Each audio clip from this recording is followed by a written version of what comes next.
Hello everyone. कल PGBP के अंदर हम जो लास्ट टॉपिक पढ़ रहे थे date was section 40A sub section 3 और ये कंप्लीट नहीं हो पाया था। सेक्शन 40A सब सेक्शन 3 कि यदि कोई भी एसएसजी या कोई भी पर्सन यदि कोई भी केस पेमेंट दे रहा है एक्सपेंसेस के लिए और यदि वो case payment is more than ₹10,000 यदि वो किया जाता है to a single person in a single day तो पूरा का पूरा केस पेमेंट क्या होगा, डिस अलाउ हो जाएगा। ये 10,000 की लिमिट 35,000 बन जाती है यदि पेमेंट ट्रांसपोर्टर को दिया जाए। और केस पेमेंट के अंदर बियरर चेक भी आता है और क्रॉस चेक भी आता है, नॉट अकाउंट पे चेक। अकाउंट पे ही चेक दिया जा रहा है तब कोई प्रॉब्लम नहीं है। ऑनलाइन पेमेंट यदि आप कर रहे हो तो कोई प्रॉब्लम नहीं है, तब डिडक्शन मिल जाएगा। यहां तक क्लियर है सबको? Very important, very important. ये मैंने इंपॉर्टेंट तो कल ही लगा दिया था, 5 स्टार तो पहले लगा दिया था कल इस पे भी, या नहीं लगाया था? जल्दी जल्दी में ध्यान नहीं रहा होगा, ये भी बहुत इंपॉर्टेंट है। तो मैंने कहा था ये भी बहुत 5 स्टार पॉइंट है, ये पता होना चाहिए सबको, क्योंकि ये किसी भी क्वेश्चन में आ जाएगा काम में। नॉर्मल आपको एडवर्टाइजमेंट एक्सपेंसेस ही दे दिया, उस एडवर्टाइजमेंट एक्सपेंसेस के साथ भी ये लाइन डाल दी कि भैया आपने 12,000 का केस पेमेंट दिया तो पूरा का पूरा डिसअलाउ हो गया, क्योंकि पूरा 12,000 आपने पे किया, 12,000 केस में दिया तो डिसअलाउ हो जाएगा। तो ये पॉइंट जनरली काम आता है। मुझे लग रहा है सबको समझ में आ रहा है everyone. Hello, good morning, good morning, good morning. समझ में आ रहा है सबको? यस। इस कंसेप्ट की एक्सेप्शंस है। सर एक्सेप्शंस का मतलब क्या है, जल्दी बताओ। इसका मतलब डिडक्शन मिल जाएगा, डिसअलाउड नहीं होगा यदि आपने केस पेमेंट दिया भी तो। यदि आपने केस पेमेंट दिया भी तो चलेगा, लेकिन इनको जो एक्सेप्शंस के अंदर कवर्ड है, rule number 6DD, rule number 6DD। तो रूल नंबर 6DD के अंदर कुछ एक्सेप्शंस दी हुई है। यदि इनको यदि आप कोई पेमेंट देते हो, यदि आप इनको कोई यदि पेमेंट देते हो तो कोई प्रॉब्लम नहीं है। केस पेमेंट भी सर किनको, number 1 payment made to RBI, RBI bank होगा बापू, या बैंक या एलआईसी या गवर्नमेंट, ये चोर नहीं है। ये मेरा पूरा रिकॉर्ड बता देंगे गवर्नमेंट को। जैसे आज मैंने एलआईसी प्रीमियम कराया, एलआईसी प्रीमियम समझ में आता है? एलआईसी लाइफ इंश्योरेंस पॉलिसी के लिए मैंने एलआईसी, एलआईसी क्या है? ये प्राइवेट बॉडी नहीं है, शायद सबको पता होगा। सर ये तो स्टैट्यूटरी कॉर्पोरेशन में आती है, क्योंकि एलआईसी एक्ट बना हुआ है इंडिया में। पता है क्या वाली बात? एलआईसी एक्ट के अंदर एलआईसी डेवलप्ड की गई है, तो ये स्टैट्यूटरी कॉर्पोरेशन है, तो ये घोटाला करेगी। तो यदि फॉर एग्जांपल जैसे मैं हूं, मैंने अपने इंश्योरेंस प्रीमियम के लिए फॉर एग्जांपल क्या किया, 50,000 रुपए दे दिए। कितना दे दिया? एलआईसी प्रीमियम 50,000 केस में दे दिया, तो डिडक्शन मिल जाएगा, मिल जाएगा, मिल जाएगा। यदि आपने कोई पेमेंट किसको किया हो, एलआईसी को किया हो, बैंक को किया हो, गवर्नमेंट को किया हो, आरबीआई को किया है, केस पेमेंट होने के बावजूद भी डिडक्शन मिल जाएगा, कोई प्रॉब्लम नहीं है। समझ में आ रही बात? नॉर्मली यदि आपका केस पेमेंट यदि 10,000 से ज्यादा का है, यदि आपका नॉर्मली कोई भी केस पेमेंट तो ए single person in single day 10,000 से ज्यादा का है, डिडक्शन नहीं मिलता, लेकिन डिडक्शन अवेलेबल है। इन एक्सेप्शन के अंदर यदि आपने पेमेंट किसको किया हो, LIC, life insurance corporation, RBI reserve bank of India, normal जो भी आपके बैंक हैं और जो भी गवर्नमेंट है, उनको यदि कोई भी केस पेमेंट यदि आप देते हो तो डिडक्शन मिल जाएगा, कोई प्रॉब्लम नहीं है।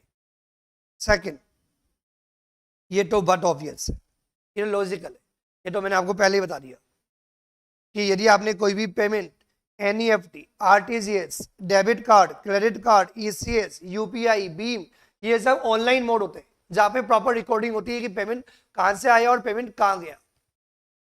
ये लाइन इन्होंने अलग से क्यों कर की, क्योंकि ऊपर इन्होंने लिखा था अकाउंट पे ही चेक और डिमांड ड्राफ्ट, तो जो वर्ड टू वर्ड पढ़ते हैं उनके दिमाग में आ जाता है सर ओनली अकाउंट पे ही चेक और डिमांड ड्राफ्ट ही बोला था ना, ऑनलाइन कहां बोला है? तो इसलिए उन्होंने रूल नंबर 6DD के अंदर क्लियर कर दिया ऑनलाइन भी अकाउंट पे ही चेक का ही पार्ट है। समझ में आ रही बात? तो यदि आपने अकाउंट पे ही चेक दिया हो या डिमांड ड्राफ्ट दिया हो या आपने ऑनलाइन पेमेंट किया हो, NEFT, RTGS, IMPS, debit card, electronic clearances, credit card, UPI, भीम, व्हाटएवर इज देयर, ये सब ऑनलाइन पेमेंट है, मतलब डिडक्शंस मिल जाएगा। Deduction payment by the book entry. Payment by मतलब मैंने क्या किया, ऑनलाइन पेमेंट नहीं किया। फिर तुम्हारा नाम क्या है जो कभी कभी आती है? गरिमा। तो मुझे गरिमा को 3 करोड़ देने और इसको मुझे 5 करोड़ देने, 10,000 से ऊपर का है। तो 3 करोड़ जो देने और लेने, तो क्या हो जाएंगे ये बुक एंट्री में एडजस्टमेंट। जो देना है वो दे दिया, जो लेना ले लिया, एडजस्टेड। ये डिसअलाउ होगा क्या पेमेंट? ये डिसअलाउ नहीं होगा क्योंकि सिंपल आपने बुक एंट्री की। क्या किए? तो बुक एंट्री में भी एडजस्टमेंट हो जाएगा, क्योंकि कोई बच्चे बोल सकते हैं ऑनलाइन पेमेंट थोड़ी किया। भैया ऑनलाइन पेमेंट नहीं किया, लेकिन रिकॉर्ड बोल रहा था ना कि मुझे देना है और लेना है, तो नाम पता है। तो यदि आपका कोई लेनदारी और देनदारी और उसको आप क्या करते हो, बुक एंट्री से एडजस्ट कर लेते हो, तो बुक एंट्री का एडजस्टमेंट भी डिडक्शन मिल जाएगा, कोई प्रॉब्लम नहीं है, क्योंकि केस पेमेंट थोड़ी हुआ है। रिकॉर्ड तो आ ही रहा है ना कि जिस बंदे को आपने पेमेंट दिया उस बंदे से आपको क्या करना था, अमाउंट लेना भी था। समझ में आ गई बात? तो यदि कोई भी बुक एंट्री के थ्रू यदि आप कोई भी पेमेंट करते हो, बुक एंट्री मतलब एडजस्टमेंट यदि आप करते हो, तो भी आपको डिडक्शन मिल जाएगा, डिडक्शन मिल जाएगा। मैंने आपको पहले भी कहा था ये प्रोविजन अभी के नहीं है, ये प्रोविजन अभी के नहीं है, ये प्रोविजन अभी के नहीं है, प्रोविजन बहुत पुराने ही, बहुत सालों से चलते आ रहे हैं, आज भी चल रहे हैं। क्योंकि कोविड के बाद एक कंसेप्ट थोड़ा सा चेंज हुआ है, मैंने बताया। आजकल हर बंदे के मोबाइल पे क्या है, फिर भी बहुत लोग कंफर्टेबल नहीं होते, बहुत लोग कंफर्टेबल नहीं है अभी भी गाँवों के अंदर। जैसे मेरी बहुत सारी एग्रीकल्चर लैंड है, तो बहुत बार क्या होता है, मुझे किसी को कुछ पेमेंट देना होता है एग्रीकल्चर के रिगार्डिंग, तो वो बोलते हैं यार आप कैसे दे दिया करो, आप ऑनलाइन मत किया करो, या एक काम करो मेरा तो ऑनलाइन है नहीं, मेरे बेटे का है, मेरे बेटे का ले लो। अभी भी वो कंफर्टेबल नहीं है। और कोविड के में तो आपको पता ही है कि हर बंदा कंफर्टेबल हो गया मजबूरी में, क्योंकि सब बंद था, कोई ऑप्शन ही नहीं था। फिर भी जो फार्मर्स टाइप के लोग होते हैं, कौन बेटा, उनको क्या कहना चाह, बात समझ में आ रही है नहीं आ रही है? तो if any payment is made to the producers मतलब फार्मर्स, एग्रीकल्चरल प्रोडक्ट या फॉरेस्ट प्रोडक्ट या पोल्ट्री प्रोडक्ट या फिश प्रोडक्ट या लाइव स्टॉक एक्सेट्रा, मतलब ये जो भी आपकी मछली हो गई, तो मछली कौन लाता है, ऑब्वियसली वो जो होता है ना मछुआरा। अब वो बोलता है भाई ऑनलाइन कर दो, क्या ऑनलाइन, वो समझते नहीं भैया पैसा दे मेरे को,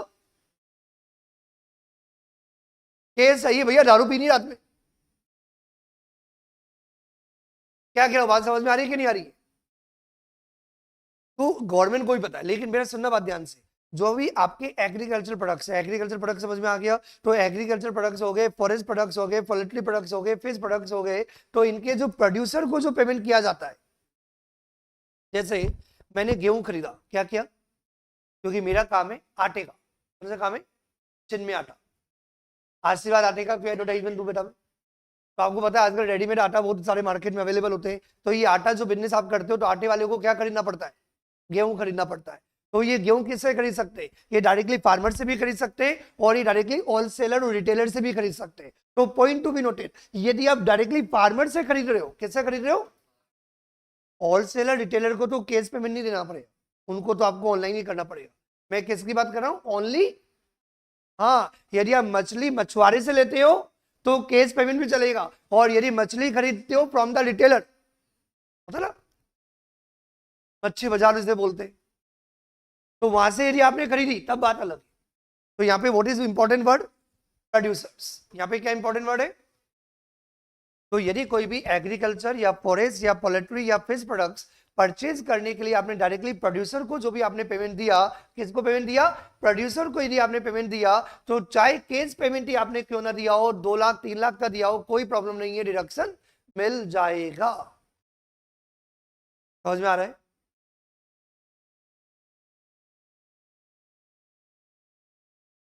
payment of retirement benefits, retirement benefits के अंदर क्या क्या आता है बेटा, पेंशन। रिटायरमेंट बेनिफिट्स के अंदर क्या आता है, ग्रेच्युटी, याद आया, सैलरी वाले चैप्टर में पढ़ा था। तो आप एम्प्लॉइज के रिटायर होने पर, एम्प्लॉइज के रिटायर होने पर जो भी आपकी ग्रेच्युटी या पेंशन, जो भी रिटायरमेंट बेनिफिट्स है, वो इनको यदि आप पे करते हो, तो देन जो लिमिट है वो आपकी 50,000 रुपीज की कंसिडर की जाएगी, रादर देन 10,000। वापस से, यदि कोई भी एम्प्लॉयर अपने एम्प्लॉइज को रिटायरमेंट बेनिफिशियरी दे रहा है, लाइक ग्रेच्युटी, आप चाहो तो एग्जांपल में लिख सकते हो ग्रेच्युटी, जिसको आपको ध्यान रहे, और भी बहुत सारे retirement benefit like pension dot dot dot dot, क्या बेटा, यदि कोई भी एम्प्लॉयर अपने एम्प्लॉइज को यदि कोई भी रिटायरमेंट बेनिफिशियरी दे रहा है, तो देन रिटायरमेंट बेनिफिशियरी टाइम जो केस पेमेंट की जो लिमिट है वो 10,000 की जगह 50,000 कंसिडर की जाएगी।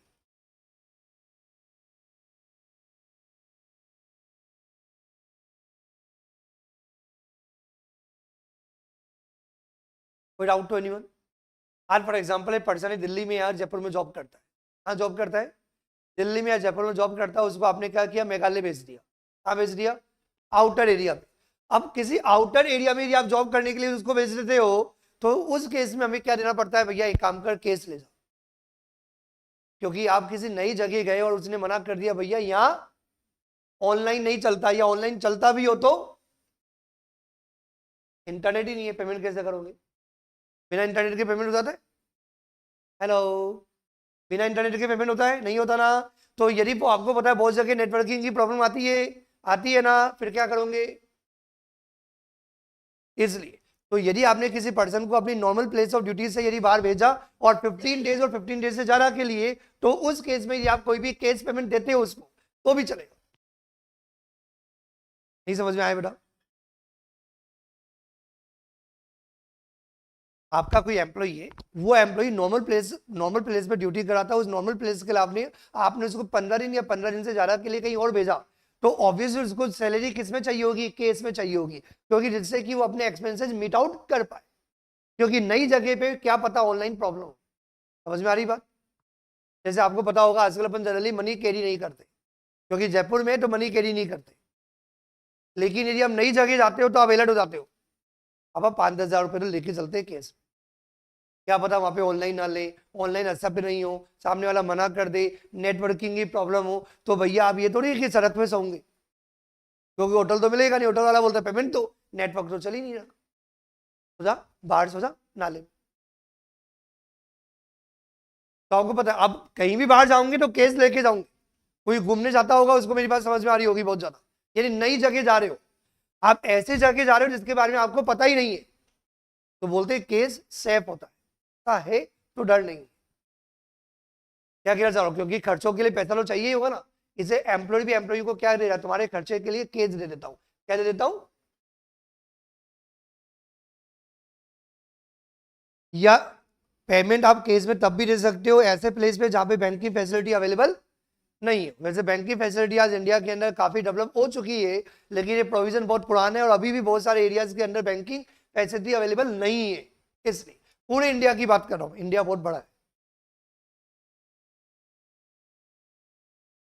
Payment is made by any person to his agent who is required to make the payment in case for the goods or services on behalf of such person. मेरे behalf पे मेरे agent को agriculture वाले को payment देना है, तो मुझे पता है कि मेरे एजेंट को केस पेमेंट देना है, तो मैंने उसको क्या किया, केस पेमेंट दे दिया तो चलेगा। क्या बोला मैंने, मेरे एजेंट को गुड्स और सर्विसेज के लिए कोई केस पेमेंट देना है, तो मैंने क्या किया, मैंने अपने एजेंट को यदि कोई केस पेमेंट दिया है तो डिडक्शन मेरे को मिल जाएगा if the payment is made to agent.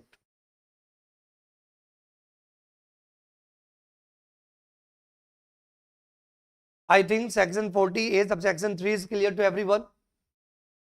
ये आपको समझ में आ गया होगा, जो भी आप न्यूमेरिकल क्वेश्चंस करोगे उसमें इनडायरेक्टली काम आएगा, कैसे काम आएगा आपको ये याद रखना है, पेमेंट ऑनलाइन ही होना चाहिए, अकाउंट पे ही चेक के थ्रू होना चाहिए, केस पेमेंट नहीं होना चाहिए। नहीं कितना चल जाएगा, 10,000 तक का चल जाएगा, यदि आपने कोई भी केस पेमेंट, याद रखने वाली बात है, to a single person in a single day more than ₹10,000 तो पूरा केस पेमेंट किया जाता है डिसअलाउड। लेकिन कुछ एक्सेप्शंस है, जहां आपने केस पेमेंट दिया हो तो भी डिडक्शन मिल जाएगा। गुड मॉर्निंग, समझ में आ रहा है सबको?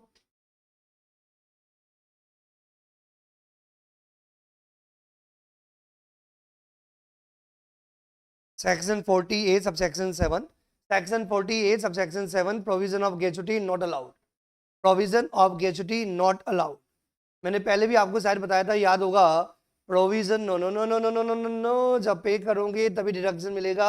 ये लाइन कब बताई थी, कल ही बताई थी, प्रोविजन फॉर बैड डेब्ट्स, याद आया कल ही पढ़ा था अपन ने कि बैड डेब्ट्स जो भी है ना वो डिडक्शन मिल जाएगा, लेकिन जो प्रोविजन फॉर बैड डेब्ट्स है उसका डिडक्शन नहीं मिलता। वैसे ही प्रोविजन फॉर ग्रेच्युटी का भी डिडक्शन नहीं मिलता। आपको यही जनरली याद रखना है कि प्रोविजन ऑफ ग्रेच्युटी डिडक्शन नहीं मिलेगा। जब आप पेमेंट करोगे, जब आप पे करोगे तभी आपको डिडक्शन मिलेगा।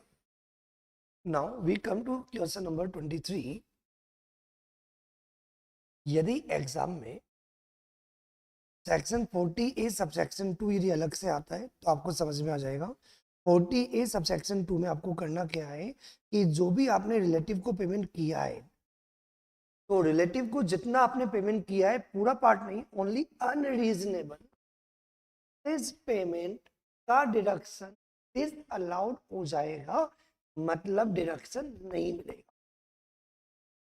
और सेक्शन 40A सबसेक्शन 3 के अंदर यदि आपने कोई भी पेमेंट केस में किया है to a single person in a single day more than ₹10,000, तो पूरा का पूरा केस पेमेंट डिसअलाउ हो जाएगा। तो यदि इंडिविजुअली क्वेश्चन बनता है कोई प्रॉब्लम नहीं है, मजा आता है, इंटरेस्टिंग क्वेश्चन बन जाता है। यदि ऐसा क्वेश्चन जहां पे मैं पेमेंट केस में भी दे रहा हूं और साथ में वो रिलेटिव भी है, समझो।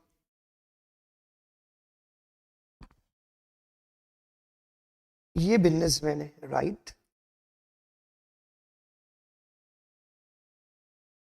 और बिजनेसमैन ने क्या किया, रिलेटिव को पेमेंट किया, और रिलेटिव को जो पेमेंट किया वो केस पेमेंट किया, मतलब एक साथ दो सब सेक्शन एप्लीकेबल हो रहे हैं, मतलब 40A सबसेक्शन 2 भी एप्लीकेबल हो रहा है, 40A सबसेक्शन 3 भी एप्लीकेबल हो रहा है।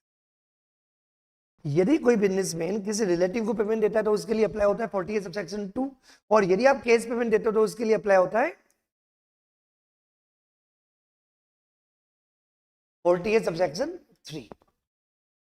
तो यहाँ पे जो आपने पेमेंट किया to a single person in a single day, और जिस पर्सन को दिया वो आपका रिलेटिव है, और that payment is made for example rupees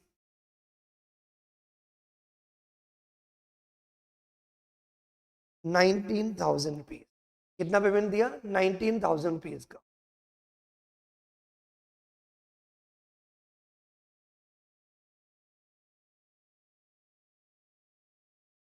and fair value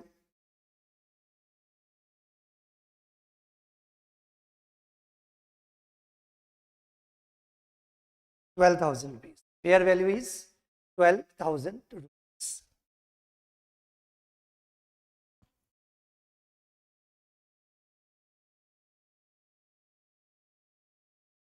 अपन क्या करें सर, पहले 40A सबसेक्शन 2 अप्लाई करें, 40A सबसेक्शन 3 अप्लाई करें? ये मेरी बात ध्यान से सुनना। पहले 40A सबसेक्शन 2 में जो एक्सपेंसेस है वो डिसअलाउ कर, तो 19,000 रुपए का आपने पेमेंट किया, 19,000 रुपीज का आपने पेमेंट किया जिसकी फेयर वैल्यू 12,000 रुपए है, तो कितना अनरीजनेबल है? 7,000 रुपीज। तो 7,000 आपका क्या हो जाएगा? डिसअलाउ हो जाएगा 40A सबसेक्शन 2 में। तो एक तरीके से अब जो आपका केस पेमेंट है, अब जो आपका केस पेमेंट है वो 19,000 का नहीं माना जाएगा, क्योंकि 7,000 तो आपका क्या हो गया? डिसअलाउ हो गया है।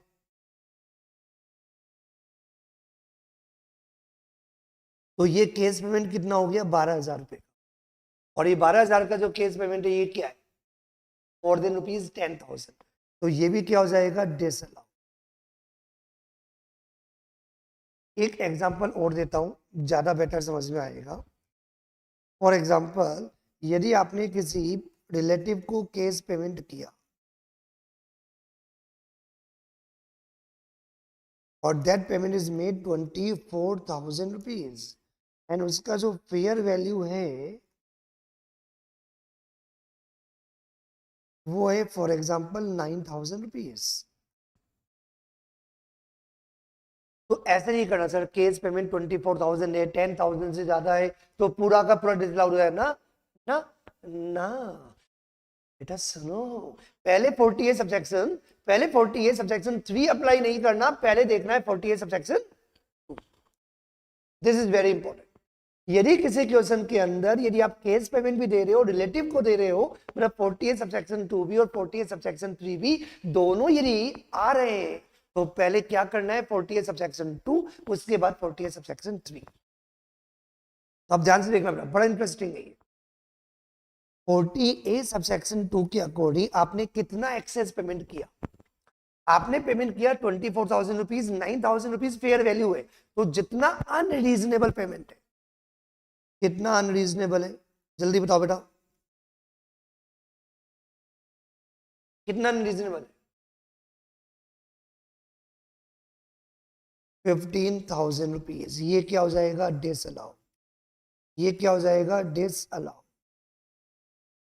तो 48 सबसेक्शन 3 में, 48 सबसेक्शन 3 में जो अब आपका केस पेमेंट है, टोटल 24,000 नहीं लिया जाएगा, 24,000 में से ऑलरेडी 15,000 का डिसअलाउ हो चुका है 48 सबसेक्शन 2 में, तो सेम अमाउंट बार बार थोड़ी डिसअलाउ होगी।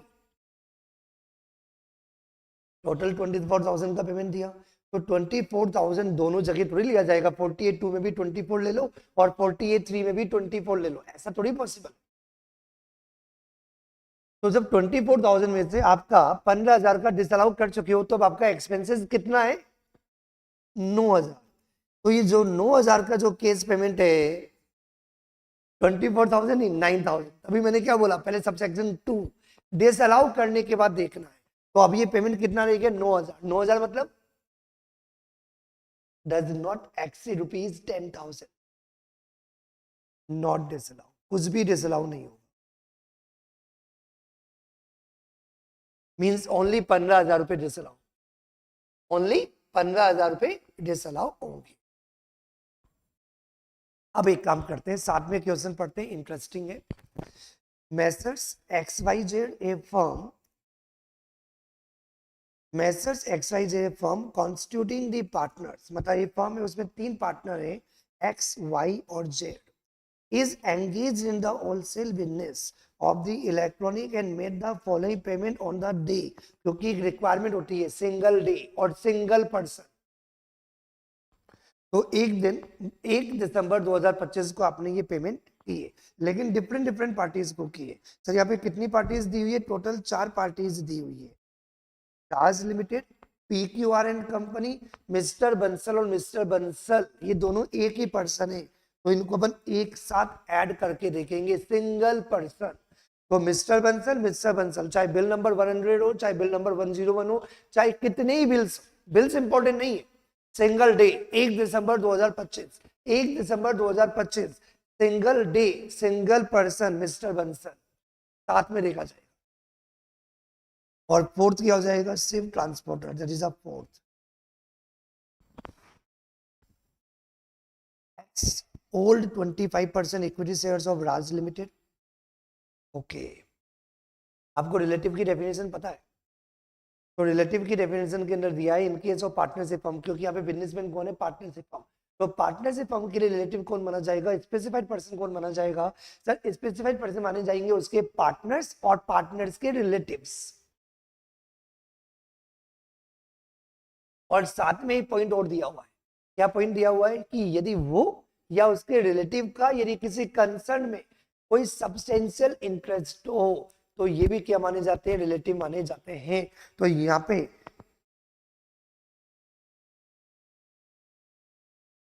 पार्टनरशिप फर्म या उसके पार्टनर्स, क्योंकि पार्टनर्स कौन है, रिलेटिव्स, तो पार्टनरशिप फर्म और उसके पार्टनर्स, पार्टनर्स का क्या है, किसी कंपनी में 25%, और रिक्वायरमेंट कितनी है, 20% की रिक्वायरमेंट है। तो इसका मतलब यहाँ पे जो फर्म है और उसके पार्टनर्स है, उसका राज लिमिटेड के अंदर सब्सटेंशियल इंटरेस्ट है, इसका मतलब राज लिमिटेड कौन हो गई, relative. Y son Ram is 60% partner in PQR and company. Partnership firm, उसके पार्टनर्स, उसका पार्टनर कौन है, वाई, और वाई का बेटा भी क्या माना जाएगा, रिलेटिव।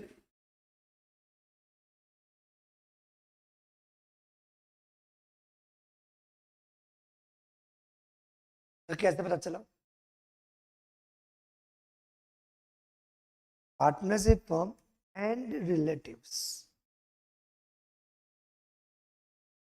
पार्टनरशिप फर्म के लिए स्पेसिफाइड पर्सन कौन होते हैं? Partners and relatives. ठीक है, तो पार्टनर कौन है? वाई। तो वाई के रिलेटिव कौन होगा? उसका बेटा।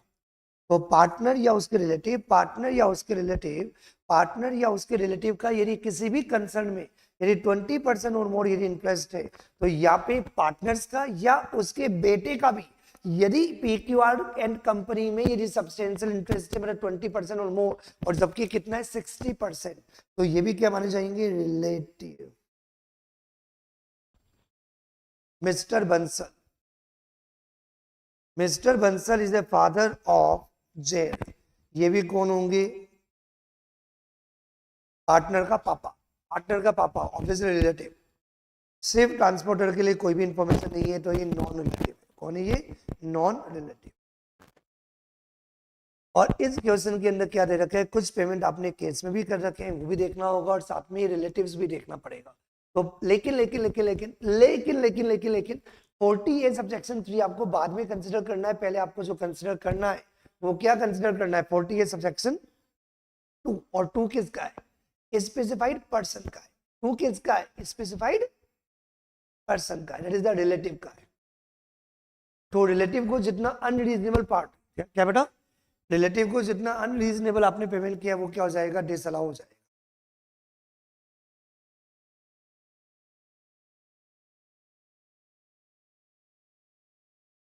Yes, ready?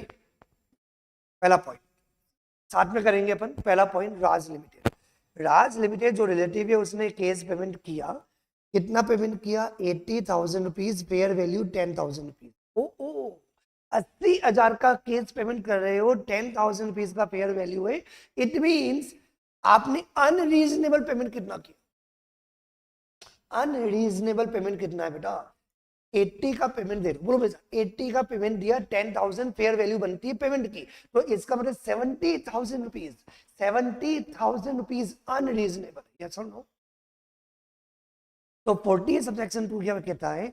40 सबसेक्शन 2 क्या कहता है? यहाँ ध्यान से देखो बेटा, 40 सबसेक्शन 2 क्या कहता है कि राज लिमिटेड को जो आपने 70,000 रुपीज अनरीजनेबल पेमेंट किया, और राज लिमिटेड आपकी रिलेटिव है, राज लिमिटेड स्पेसिफाइड पर्सन है, और स्पेसिफाइड पर्सन को जितना अनरीजनेबल पेमेंट 70,000 रुपीज का किया जा रहा है वो डिसअलाउ हो जाएगा।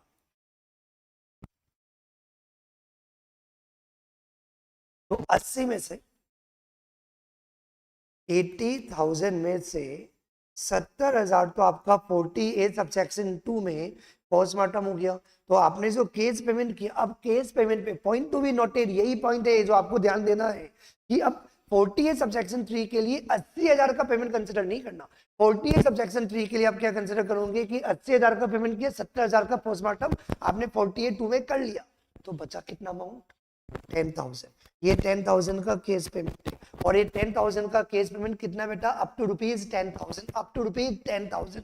48 सबसेक्शन 3 तभी एप्लीकेबल होगा जब मोर देन रुपीज 10,000 होगा।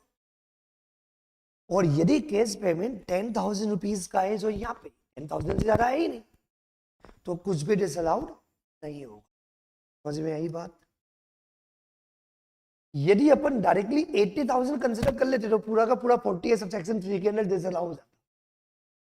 तो लॉ मेकर यही बोलते हैं कि भैया रुको, यदि किसी क्वेश्चन के अंदर, मेरी पॉइंट बात सुनना ध्यान से, रुको, यदि किसी क्वेश्चन में 48 सबसेक्शन 2 मतलब जिस बंदे को आपने पेमेंट दिया वो रिलेटिव भी है, और रिलेटिव के साथ आपने केस पेमेंट भी दिया, तो डिसअलाउड 48(3) वाला पहले करूं या 48 सबसेक्शन 2 वाला करूं? तो लॉ मेकर क्या कहते हैं, सुनो, लॉजिकली क्या करना चाहिए जिसमें असेंसी का फायदा हो। तो फायदा किसमें? पहले 48 सबसेक्शन 2 जो आपका अनरीजनेबल पेमेंट है वो डिसअलाउ कर दो। फिर जो आपका पेमेंट बचा, यदि वो 10,000 रुपीज तक का यदि केस पेमेंट है तब तो डिसअलाउड नहीं होगा, अदरवाइज पूरा का पूरा केस पेमेंट क्या हो जाएगा? डिसअलाउड हो जाएगा। इसी बात को ध्यान में रखते हुए बाकी पॉइंट्स भी करते जाओ। जितने ज्यादा अपन क्वेश्चंस करेंगे कॉन्फिडेंस आएगा, बात आपके माइंड में सेट होगी।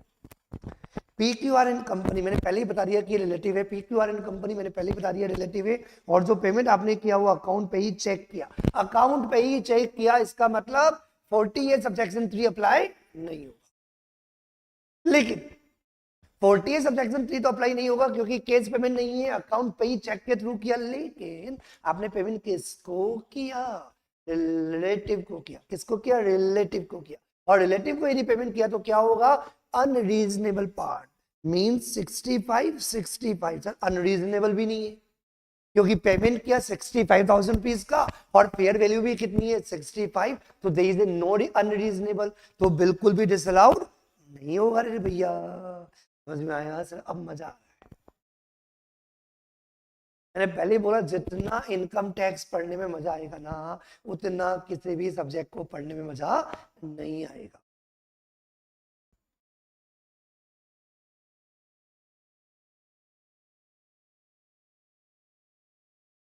मिस्टर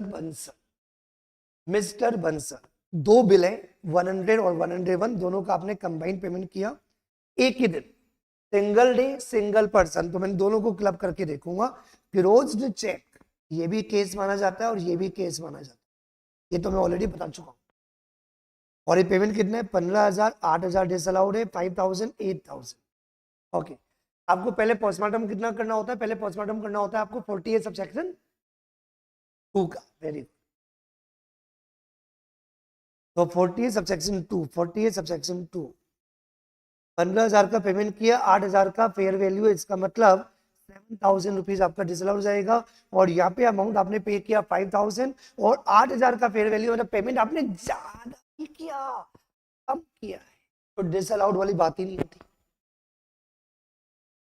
जो आप एक्सेस पेमेंट करते हो, बोलो मेरे साथ, जो आप एक्सेस पेमेंट करते हो, जो आप एक्सेस पेमेंट करते हो, भैया आपने पेमेंट ही 5,000 का किया जबकि पेमेंट करना चाहिए था 8,000 का, आपने ज्यादा पेमेंट थोड़ी किया, आपने तो पेमेंट कम किया। तो 48 सबसेक्शन 2 अप्लाई नहीं होगा। 48 सबसेक्शन 2 का अप्लाई होगा जब 15,000 का पेमेंट कर दिया लेकिन पेमेंट करना चाहिए था ओनली 8,000 का, तो 7,000 रुपीज का जो आपने एक्सेस पेमेंट किया वो डिसअलाउड होगा। लेकिन जब आपने पेमेंट 8,000 का किया, 5,000 का किया और जबकि पेमेंट करना चाहिए था 8,000 का जो फेयर वैल्यू है, पेमेंट आपने कम किया, एक्सेस पेमेंट नहीं किया। और 48 सबसेक्शन 2 डिसअलाउड करता है यदि आपने किसी रिलेटिव को, रिलेटिव तो है मिस्टर बंसल, आपने किसी रिलेटिव को पेमेंट किया हो और जितना अनरीजनेबल पार्ट है, तो यहाँ पे 7,000 रुपीज अनरीजनेबल है, यहाँ पे कुछ भी अनरीजनेबल नहीं है, तो डिसअलाउड नहीं हो।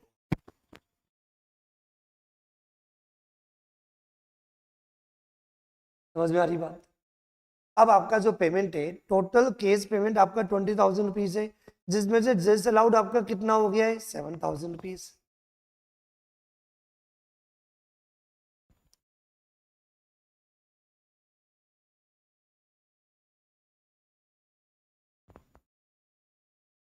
तो 20,000 में से 7,000 रुपीज आपका डिसअलाउड हो गया, तो आपका केस पेमेंट कितना है,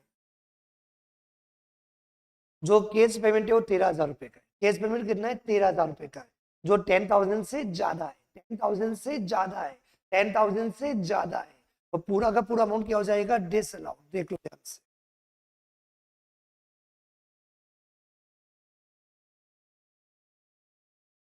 फोर्थ आइटम पे आ जाओ, फोर्थ पॉइंट पे आ जाओ। Fourth, freight paid to safe transporter. Safe transporter, ध्यान से पढ़ो क्वेश्चन के अंदर, कहीं भी दे रखा है कि वो रिलेटिव है, इसके बारे में कुछ दिया हुआ ही नहीं है, कोई कनेक्शन ही नहीं है, तो इसका मतलब ये रिलेटिव तो नहीं है। लेकिन आपने जो पेमेंट किया सेफ ट्रांसपोर्टर को, वो केस पेमेंट किया। इसके लिए लिमिट होती है, ट्रांसपोर्टर को यदि आपने पेमेंट किया तो लिमिट 10,000 की नहीं होती, लिमिट होती है 35,000 रुपीज। तो पहली बात 45 सेक्शन 48 सब सेक्शन 2 तो एप्लीकेबल हुआ ही नहीं क्योंकि पेमेंट रिलेटिव को नहीं अनरिलेटिव को किया है, नॉन रिलेटिव को किया। दूसरी बात 48(3) अप्लाई नहीं होगा क्योंकि 48A सब सेक्शन 3 के अंदर केस पेमेंट जो किया जा रहा है वो ट्रांसपोर्टर को किया जा रहा है, और ट्रांसपोर्टर को यदि कोई पेमेंट किया जाता है, ये ट्रांसपोर्टर को यदि कोई पेमेंट किया जाता है तो उसके लिए लिमिट 10,000 की जगह 35,000 रुपीज, और पेमेंट कितना किया है 30,